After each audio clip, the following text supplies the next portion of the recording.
The morning sun cast long shadows across the cobblestone courtyard as hundreds of people gathered for what promised to be the most spectacular ceremony of the year. The Royal Selection Day had arrived, an ancient tradition where the kingdom's finest warriors would compete for the honor of joining the elite royal guard. Merchants closed their shops, farmers left their fields, and nobles descended from their mansions to witness this grand spectacle that occurred only once every 5 years. Marcus Chen stood among the crowd of onlookers, his weathered hands gripping the wooden barrier that separated spectators from the competition grounds. At 62, the former military commander had seen many ceremonies, but something felt different about today. Perhaps it was the unusually large number of contestants, or maybe it was the nervous energy that seemed to ripple through the assembled masses like electricity before a storm. The candidates began filing onto the field in perfect formation. 24 men and women, each representing different regions of the kingdom, marched with the precision that only years of military training could produce. Their armor gleamed in the sunlight, polished to mirror-like perfection for this momentous occasion. Each warrior carried themselves with the confidence of someone who had already proven their worth in countless battles and training. Exercises. Among them walked a young man who immediately caught Marcus's attention.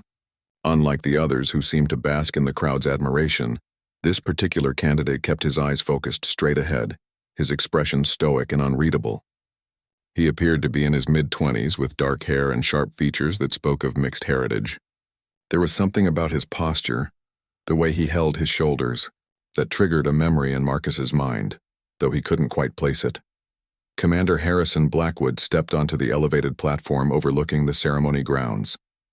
At 55, he was still an imposing figure, his broad shoulders filling out his ceremonial uniform with authority.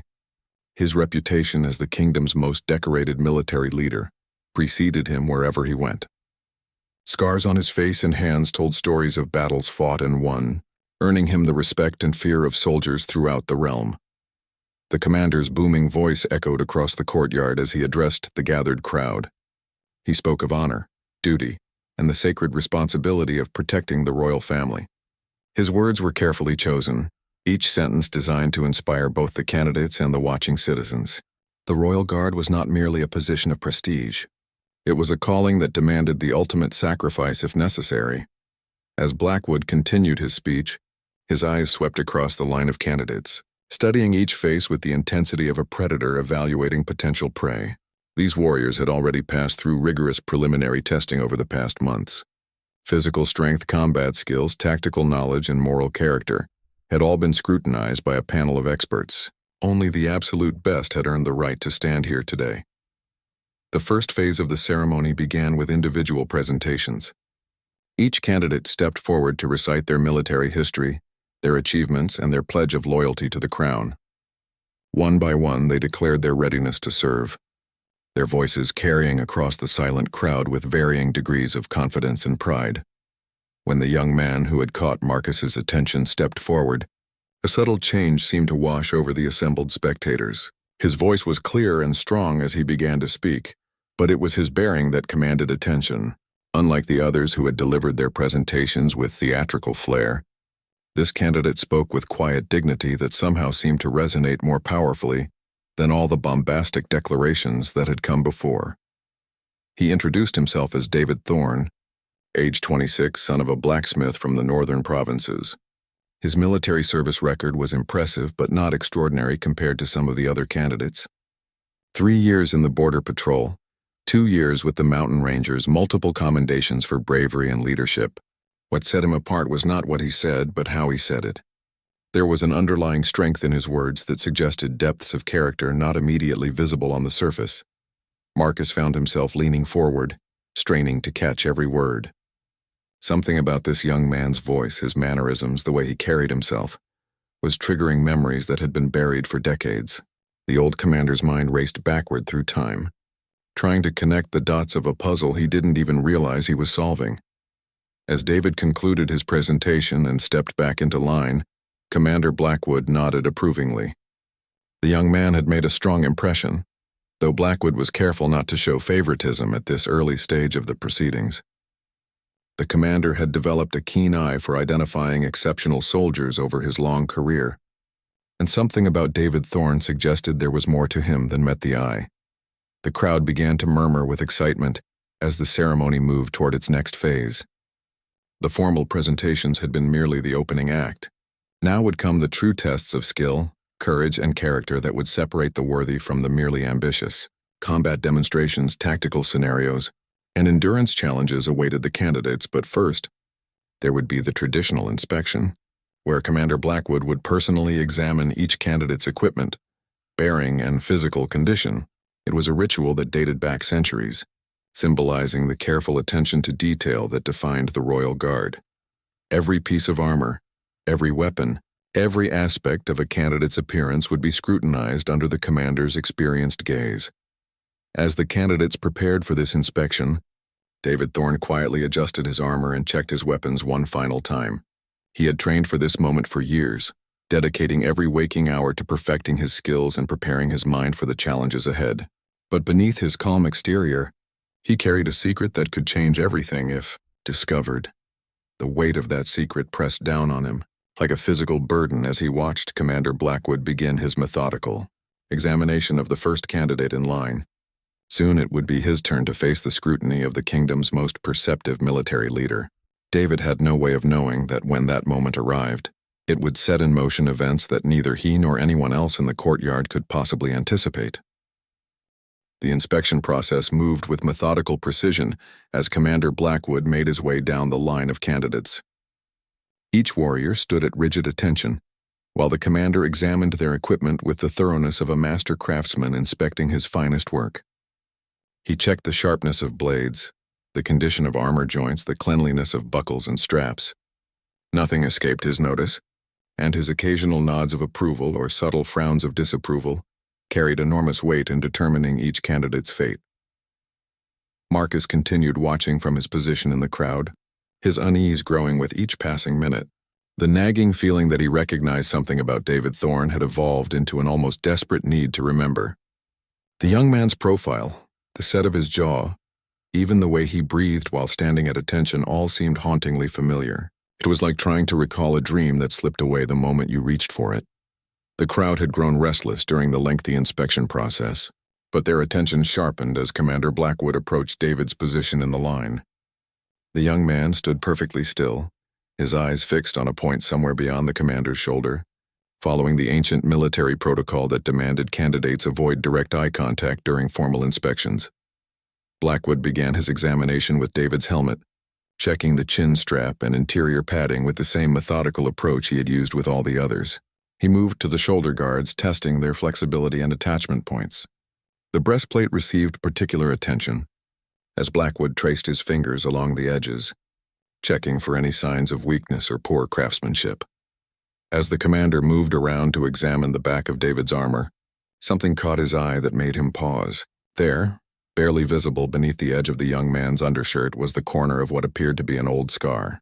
In itself, this was not unusual. Most seasoned warriors carried the marks of their battles, but something about the shape and position of this particular scar triggered a memory in Blackwood's mind.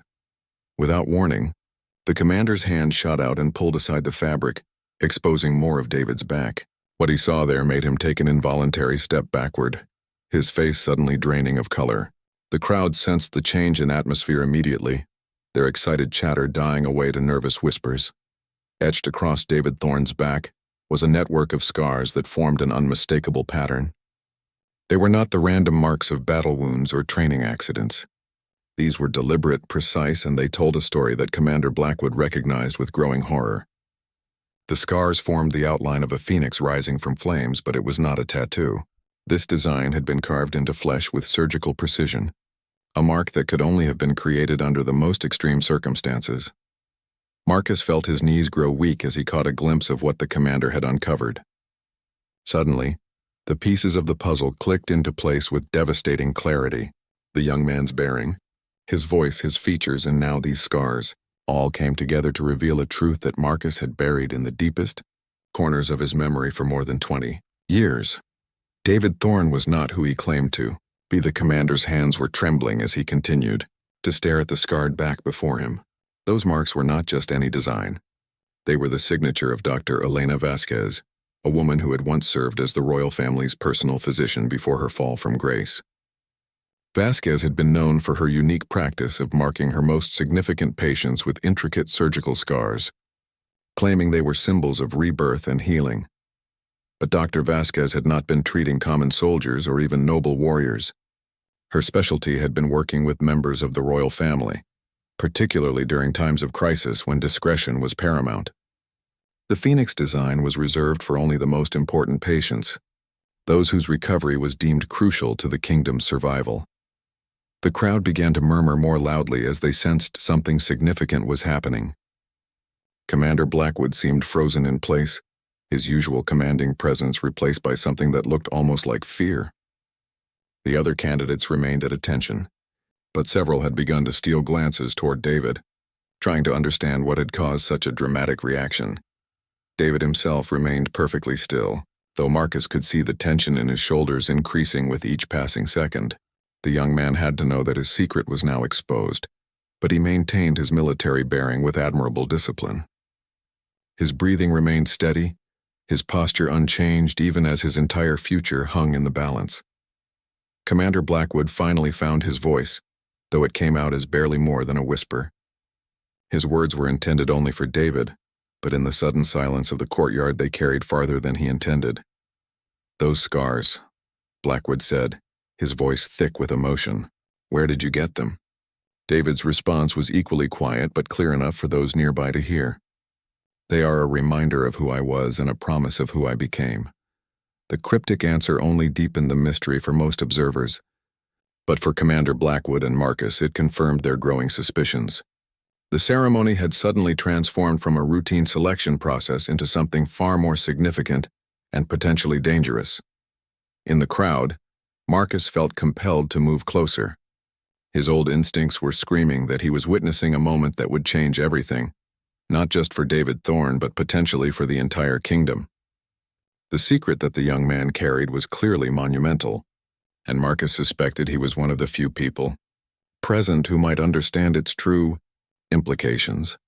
Commander Blackwood seemed to wrestle with himself for several long moments before making a decision that surprised everyone present. Instead of demanding immediate answers or removing David from the ceremony, he stepped back and continued his inspection as if nothing had happened. But his movements were now mechanical, distracted, and everyone could see that his mind was elsewhere. The remainder of the inspection passed in tense silence. When Blackwood finally completed his examination of all the candidates, he walked back to the platform with heavy steps. The crowd waited expectantly for him to announce the next phase of the ceremony. But instead he stood there for what felt like an eternity, his eyes repeatedly returning to David Thorne. The weight of the moment pressed down on everyone present. Something had shifted. Some invisible line had been crossed, and there was no going back. The ceremony would continue, but everyone sensed that whatever revelation had just occurred would overshadow everything else that followed. The combat trials began with an intensity that seemed to mirror the electric tension still hanging over the ceremony grounds. Commander Blackwood had regained some of his composure, but those who knew him well could see the strain in his eyes as he watched the candidates engage in their first test of martial skill. Swordfighting, archery, and hand-to-hand combat would determine who possessed the physical abilities necessary to protect the royal family. David Thorne moved through his matches with fluid grace that bordered on artistry. His swordsmanship displayed techniques that were clearly beyond what someone of his claimed background should possess. When he faced his first opponent, a veteran warrior from the eastern provinces, the difference in their skill levels became immediately apparent. David's blade work was not just effective, it was elegant, efficient, and spoke of training that went far beyond what any provincial blacksmith's son could have received. Marcus watched with growing certainty as David dismantled his opponent's defenses with moves that he recognized from his own military training decades earlier. These were not techniques taught in regular army barracks or local training grounds. They were the refined combat skills of the Royal Academy, methods that were only shared with the highest levels of military nobility and those destined for the most elite positions. The crowd began to take notice of David's exceptional performance. Murmurs of appreciation rippled through the spectators as he moved from victory to victory, each demonstration of skill more impressive than the last. But Commander Blackwood was not sharing in the crowd's enthusiasm. Instead, he appeared to be studying David's every move with the intensity of someone trying to solve a complex puzzle. During the archery competition, David's abilities became even more pronounced. His arrows found their targets with mechanical precision, grouping so tightly that several shots actually split the shafts of previous arrows. This level of accuracy required years of specialized training under master instructors, not the casual practice that might be available to someone from a rural background. Between events, Marcus noticed Commander Blackwood engaged in quiet, urgent conversations with his senior officers. Their glances repeatedly turned toward David, and their expressions grew more troubled with each exchange. Whatever the commander had discovered during his inspection was clearly having far-reaching implications that extended well beyond the ceremony itself. The hand-to-hand combat trials provided the most revealing demonstration of David's true capabilities. When facing opponents who relied on brute strength and standard military training, he employed defensive techniques that seemed almost supernatural in their effectiveness. He redirected force rather than meeting it head-on, used his opponent's momentum against them, and demonstrated a level of tactical thinking that suggested education in advanced combat theory. Particular match against a massive opponent from the mountain region showcased David's abilities most dramatically. The larger man attempted to overwhelm him with powerful strikes and grappling techniques, but David seemed to flow around the attacks like water around stone. His counterattacks were precise, targeting pressure points and leverage opportunities that left his opponent bewildered and eventually defeated without suffering any significant damage. Marcus realized he was witnessing combat skills that had been presumed lost for more than 2 decades. The techniques David was displaying were from the old royal training methods, developed by masters who had served the crown for generations. These methods were considered sacred knowledge, passed down only through specific bloodlines and sworn guardians of the realm. As the individual competitions concluded, David had emerged as the clear favorite among both the judges and the spectators. His victories had been so convincing that some of the other candidates seemed demoralized, understanding that they were competing against someone operating on an entirely different level. But rather than basking in the crowd's adoration, David remained focused and humble, treating each victory as simply another step in the process. Commander Blackwood called for a brief intermission before the final group challenges would begin.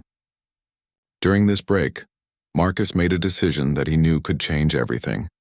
He pushed through the crowd and approached one of the junior officers near the platform, claiming he had urgent information that needed to reach the commander immediately. The message was passed up the chain quickly, and within minutes Marcus found himself face-to-face with Commander Blackwood in a private tent behind the ceremony grounds. The commander's expression was grim as he studied the older man's weathered features. "You know something about the Thorn candidate," Blackwood said. "It was not a question." Marcus nodded slowly. "I believe I do, sir. But what I have to tell you will be difficult to accept." The commander gestured for him to continue, his patience clearly strained by the day's revelations. 23 years ago, Marcus began, I served under your predecessor, Commander William Cross. During that time, there was an incident that was buried so deeply that most people who knew about it have either died or been sworn to permanent silence. Blackwood's expression grew more intense. What kind of incident? An assassination attempt against the royal family. Not just any assassination attempt, but one that came terrifyingly close to succeeding. The attack was carried out by someone with intimate knowledge of royal security protocols, someone who had been trusted with the highest levels of classified information. The commander's face went pale. "You're talking about the Thornfield conspiracy?" Marcus nodded grimly. The official report said that all conspirators were caught and executed, but that wasn't entirely true. There was one survivor, someone who was too young to be held fully responsible for the crimes of others. That survivor was hidden away, given a new identity, and presumed to have died years later. You're suggesting that David Thorn is connected to this conspiracy? I'm suggesting that David Thorn is that survivor. The scars you saw on his back, they match records I've seen of medical procedures performed on the young prince during his recovery from the attack. Those scars are not just any phoenix design. They mark him as Prince Alexander Thornfield, the rightful heir to the throne who was officially declared dead 23 years ago. The silence that followed this revelation was deafening. Commander Blackwood stood frozen, his mind racing through the implications of what he had just heard. If Marcus was correct, then the young man currently dominating the royal guard selection ceremony was not just another candidate. He was the true king of the realm, competing unknowingly to guard his own throne. The weight of Marcus's revelation hung in the air like a physical presence as Commander Blackwood struggled to process the implications. If David Thorne was indeed Prince Alexander Thornfield, then everything about the current royal succession was built on a lie. The man currently sitting on the throne, King Edward Thornfield, was Alexander's uncle who had assumed power after the presumed death of his brother's entire family during the conspiracy. "This is impossible," Blackwood finally whispered, though his voice lacked conviction. "Prince Alexander died in the fire at the Eastern Palace. I saw the reports myself when I was a junior officer." Marcus shook his head grimly. "You saw the reports that were meant to be seen. Commander Cross showed me the real files before his death. The young prince survived the assassination attempt, but his injuries were severe. Dr. Vasquez worked for weeks to save his life, performing multiple surgeries that left him with those distinctive scars. When it became clear that there were still conspirators at large, the decision was made to fake his death and hide him away until it was safe. But why wasn't he ever brought back? Why wasn't the truth revealed? Because the conspiracy ran deeper than anyone initially realized. High-ranking nobles, military officers, even members of the Royal Council were involved. Commander Cross and a small group of loyalists decided that the only way to keep the prince safe was to let the world believe he was dead while they quietly eliminated the remaining threats. Blackwood began pacing in the confined space of the tent, his mind racing through everything he knew about recent history. If this is true, then King Edward has been ruling illegitimately for over 2 decades. The implications for the kingdom, for the line of succession, for everything we've built are staggering, Marcus finished. But there's more you need to know. The group that protected Prince Alexander included several people who are still alive, still watching, still waiting. If David truly is Alexander, then his appearance here today was not accidental. Someone has been preparing for this moment. Outside the tent, the crowd was growing restless, waiting for the ceremony to resume. Commander Blackwood realized that he was facing the most important decision of his career.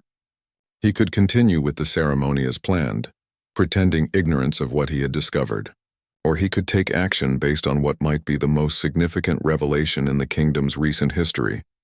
"I need proof," Blackwood said finally, "more than scars and resemblance and fighting techniques.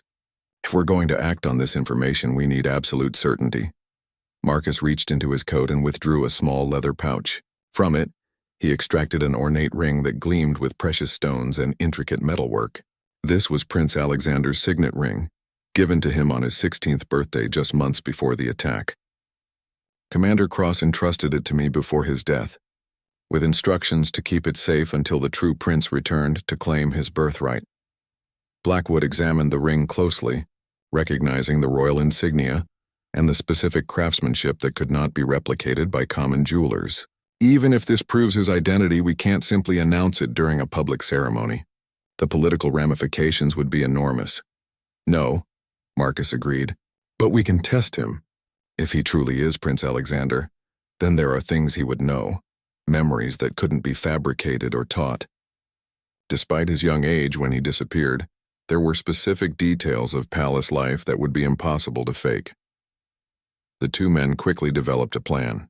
They would resume the ceremony and complete the selection process, but Blackwood would arrange for a private meeting with David afterward, under the pretense of discussing his exceptional performance. During that meeting, they could present him with the ring and observe his reaction. As they prepared to leave the tent, Blackwood grabbed Marcus's arm. "If you're right about this, if he really is Prince Alexander, then we're not just dealing with a remarkable coincidence. His presence here suggests that larger forces are at work, people who have been planning and waiting for more than 20 years. Marcus nodded solemnly. "The real question is whether those forces are friendly to the current regime or hostile to it. Prince Alexander's supporters might view King Edward as a usurper, regardless of his good intentions or competent rule." They returned to the ceremony grounds to find the crowd even more animated than before. David's dominance in the individual competitions had created a buzz of excitement, and many spectators were already discussing him as the likely selection for the royal guard. The irony of the situation was not lost on either Marcus or Blackwood. The final phase of the ceremony consisted of group tactical exercises designed to test leadership abilities and strategic thinking. Candidates were divided into teams and presented with complex scenarios that required them to work together while demonstrating individual initiative and decision-making skills. David's performance in these exercises was perhaps even more remarkable than his individual achievements. He naturally assumed leadership roles without appearing to seek them, and his tactical decisions showed a sophisticated understanding of military strategy that went far beyond his claimed experience. More importantly, his leadership style displayed a natural authority that seemed to inspire immediate respect and loyalty from his teammates. Commander Blackwood watched these demonstrations with growing certainty that Marcus's theory was correct. The way David commanded respect, the instinctive way others deferred to his judgment, the unconscious regality in his bearing even during intense physical challenges, all pointed to someone who had been born and raised to rule. As the final exercise concluded, David had not only secured his own selection to the Royal Guard, but had also led his team to victory in the group competition. The crowd erupted in enthusiastic applause, clearly pleased with the day's entertainment and impressed by the caliber of warriors they had witnessed. But beneath the celebration, undercurrents of tension and uncertainty flowed among those who knew the truth. Commander Blackwood announced the successful candidates, with David Thorne receiving the loudest cheers from the assembled spectators. As tradition demanded, the new guards would be formally sworn in during a private ceremony the following day.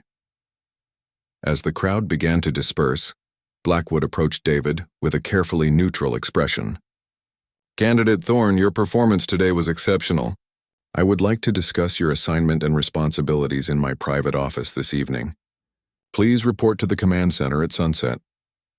David nodded respectfully, showing no sign that he suspected anything unusual about the request. "Thank you, Commander. It will be an honor." As David walked away to join the other successful candidates in their celebration, Marcus and Blackwood exchanged glances that spoke volumes about the momentous evening that lay ahead. The sun was setting behind the castle walls when David knocked on the heavy oak door of Commander Blackwood's office. The day's celebrations had wound down, and the other successful candidates had retired to their quarters to prepare for tomorrow's swearing-in ceremony. David had spent the afternoon in quiet reflection, sensing that something significant had shifted during the day's events, though he couldn't quite identify what. "Enter," came Blackwood's voice from within. David stepped into the spacious office, noting immediately that he was not alone with the commander. Marcus Chen sat in a chair near the window, his weathered features partially hidden in shadow. The older man's presence seemed unexpected for what David had assumed would be a routine briefing about his new duties. Commander Blackwood gestured toward a chair across from his desk. "Please sit down. We have some important matters to discuss." As David settled into the offered chair, he maintained the respectful posture that had been drilled into him through years of military training. However, his instincts were telling him that this meeting was far from routine. The tension in the room was palpable, and both men were studying him with an intensity that went beyond normal curiosity about a new recruit. "Your performance today was remarkable," Blackwood began, his voice carefully controlled. "In my 20 years of overseeing these selection ceremonies, I have rarely seen such a comprehensive display of skill and leadership." "Thank you, sir. I have trained hard for this opportunity." "Yes, but where exactly did you receive such training?" "The techniques you displayed today are not commonly taught in provincial military units." David hesitated for a moment, recognizing that his carefully constructed background story was being challenged. "I was fortunate to encounter several skilled instructors during my service. I made it a point to learn from anyone willing to teach." Marcus leaned forward slightly, his eyes never leaving David's face. "Tell me, during your childhood in the northern provinces, did you ever visit the capital?" "Once or twice when my father had business with the Metalworkers Guild. But I was very young. Do you remember anything specific about those visits? The layout of the palace district, perhaps, or the ceremonies you might have witnessed?" David's brow furrowed as he considered the question. Something about the way it was asked suggested that his answer carried more weight than it should. "I remember fragments. The great fountain in the central plaza, the sound of the palace bells at noon, the color of the guard uniforms." "What color were they?" Blackwood asked quietly. deep blue with silver trim and a phoenix emblem on the chest. David paused, suddenly realizing that this level of detail was unusual for casual childhood memories. "Why are you asking me these questions?" Instead of answering directly, Blackwood opened his desk drawer and withdrew the leather pouch that Marcus had given him earlier. From it, he extracted the ornate signet ring and placed it on the desk between them. The precious stones caught the lamplight, casting tiny rainbows across the polished wood surface. David's reaction was immediate and unmistakable. His entire body went rigid, his eyes widened, and his breathing became shallow and rapid. The carefully maintained composure that had carried him through the day's challenges cracked like ice under sudden pressure. "Where did you get that?" he whispered, his voice barely audible. "I think you know where," Marcus said gently. "Just as I think you know why we're having this conversation." David stared at the ring for a long moment before slowly reaching out with a trembling hand. As his fingers made contact with the metal, memories that had been buried for more than 2 decades began flooding back with overwhelming force. The weight of the ring in his palm triggered a cascade of images, sounds, and emotions that he had spent years trying to suppress. "My father gave this to me," he said, his voice thick with emotion. "On my 16th birthday, he said it would remind me of who I was and who I was meant to become." "Your father, King William Thornfield," Blackwood said. It was not a question. David's composure finally broke completely. Tears began streaming down his face as the full weight of his true identity crashed over him like a tidal wave. The careful walls he had built around his memories crumbled, releasing a flood of pain, loss, and longing that he had carried alone for his entire adult life. "They told me everyone was dead," he sobbed.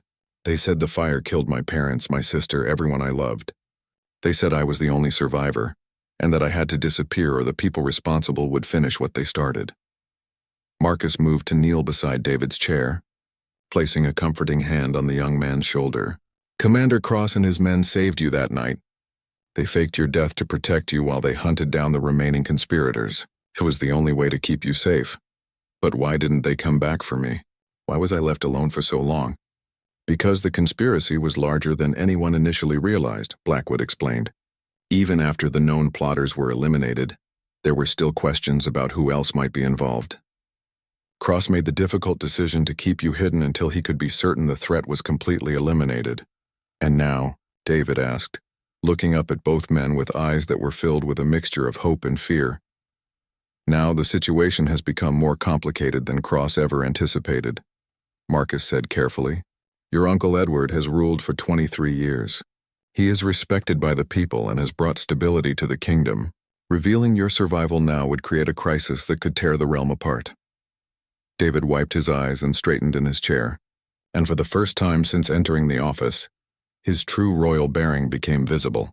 The transformation was remarkable. Gone was the humble blacksmith's son, replaced by someone who carried himself with the natural authority of one born to rule.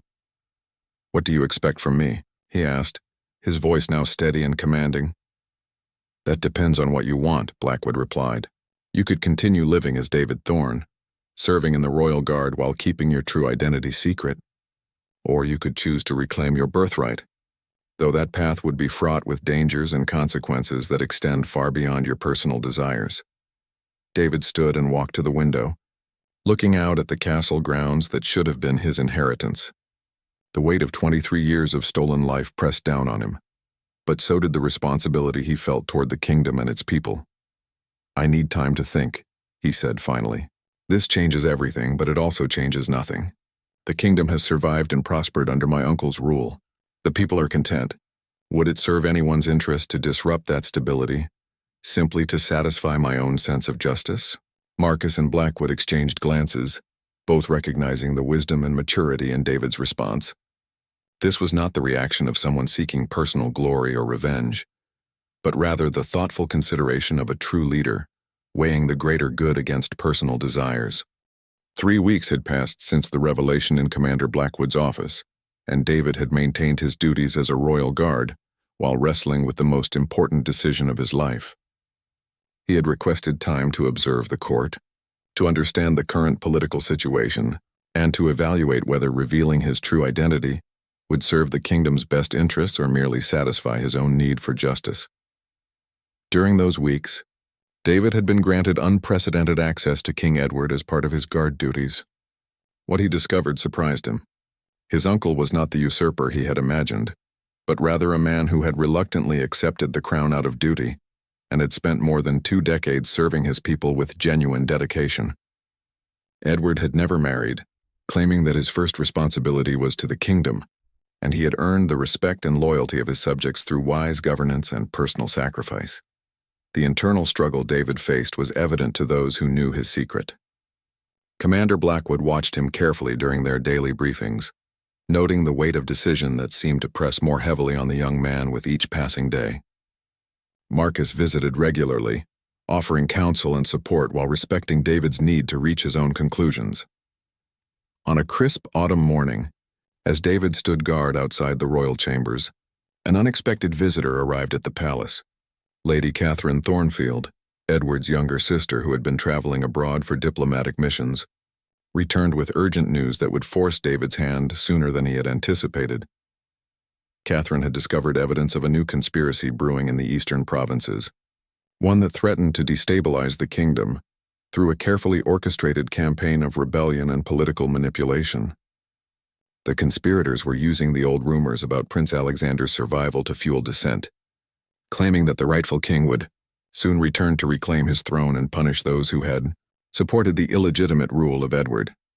What made this conspiracy particularly dangerous was that it was being led by some of the very people who had helped orchestrate the original assassination attempt 23 years earlier. They had survived the purges by going into deep hiding, and now they saw an opportunity to complete their original mission of destroying the Thornfield royal line entirely. David learned of this threat during an emergency council meeting that he attended in his capacity as a royal guard. As he listened to Lady Catherine's report, he realized that his continued anonymity was no longer a luxury he could afford.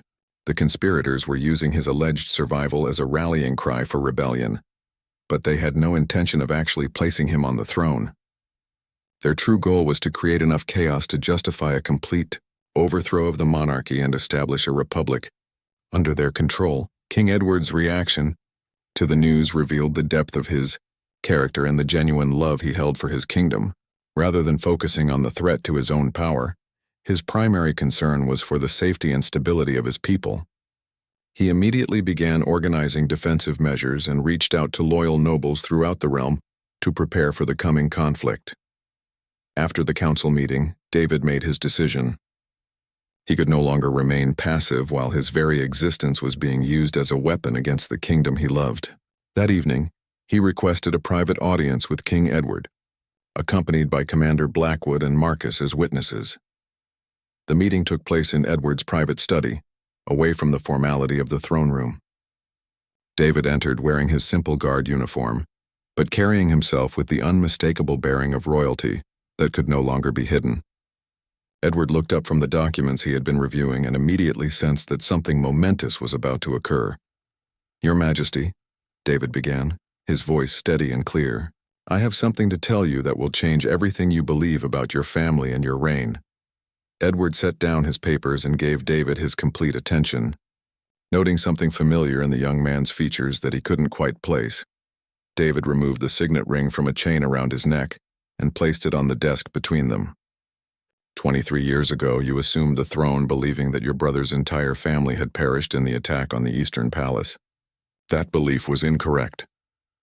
Edward's face went pale as he recognized the ring, but he remained silent, allowing David to continue.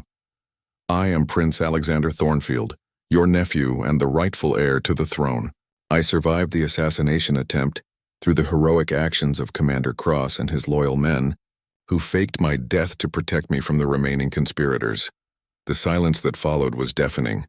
Edward stared at the ring, then at David's face, searching for traces of the nephew he had mourned for more than 2 decades. Slowly, recognition dawned in his eyes, and with it came a complex mixture of joy, grief, and profound uncertainty about what this revelation meant for the kingdom. "Alexander," Edward whispered, rising from his chair with trembling legs. "My God, you're alive." The reunion between uncle and nephew was both heartbreaking and healing. Edward embraced David with tears streaming down his face, mourning the lost years while celebrating the miracle of his survival. For several minutes, they were not king and subject, but simply family members reunited after an unimaginable separation. When they finally separated, Edward's first words were characteristic of the man he had become. "What do you want from me? Do you wish to reclaim your throne?" David's response surprised everyone in the room, including himself. "I want to serve the kingdom in whatever capacity will best protect our people from the threats we face. If that means remaining David Thorne, Royal Guard, then so be it. If it means standing beside you as Prince Alexander to present a united front against our enemies, then that is what I will do. The throne belongs to whoever can best serve the people, and you have proven your worthiness over 23 years of dedicated rule." Edward was stunned by this response. He had expected anger, demands for justice, or at least a claim to the crown that was rightfully Alexander's by birth. Instead, he was being offered partnership and support from the one person who had every right to challenge his legitimacy. "The conspirators are using your alleged return to justify their rebellion," Edward said thoughtfully. "Perhaps the best way to defeat them is to control the narrative. If Prince Alexander returns not to challenge the king but to support him, it could undermine their entire strategy." Commander Blackwood stepped forward. "There is precedent for co-rulership during times of crisis. Prince Alexander could be formally recognized and granted authority to deal with the military aspects of this threat, while your majesty continues to handle the political and diplomatic challenges." Over the following hours, they developed a plan that would serve both justice and pragmatism. David would be publicly revealed as Prince Alexander, but he would immediately pledge his loyalty to King Edward and request permission to serve as his military commander in the coming conflict. This would satisfy those who believed in the rightful succession while maintaining the stability that Edward's rule had provided. The announcement was made the following day in a ceremony that stunned the kingdom. Prince Alexander Thornfield stood beside King Edward on the palace balcony, both wearing the royal colors and presenting a united front that sent a clear message to friends and enemies alike. The crowd's reaction was overwhelmingly positive, as people celebrated both the miracle of the prince's survival and the wisdom shown by both royals in putting the kingdom's needs above personal ambitions. The conspiracy in the eastern provinces collapsed within weeks. Without the narrative of a usurped throne to fuel their rebellion, the conspirators found themselves facing a population that was more united than ever behind their legitimate rulers. Many of the remaining plotters were captured, and those who escaped fled to neighboring kingdoms where they could no longer threaten the stability of the realm. Prince Alexander proved to be as effective a military commander as King Edward was a political leader. Together, they ushered in a new era of prosperity and security for their kingdom. David had finally found his place in the world, not as a hidden survivor carrying the weight of stolen years, but as a prince who chose service over vengeance and earned his crown through dedication rather than birthright. The scars on his back, once symbols of trauma and loss, became reminders of resilience and rebirth. The phoenix design that Dr. Vasquez had carved into his flesh had proven prophetic. Prince Alexander had indeed risen from the ashes of his former life, not seeking to reclaim what was lost but to build something better from what remained.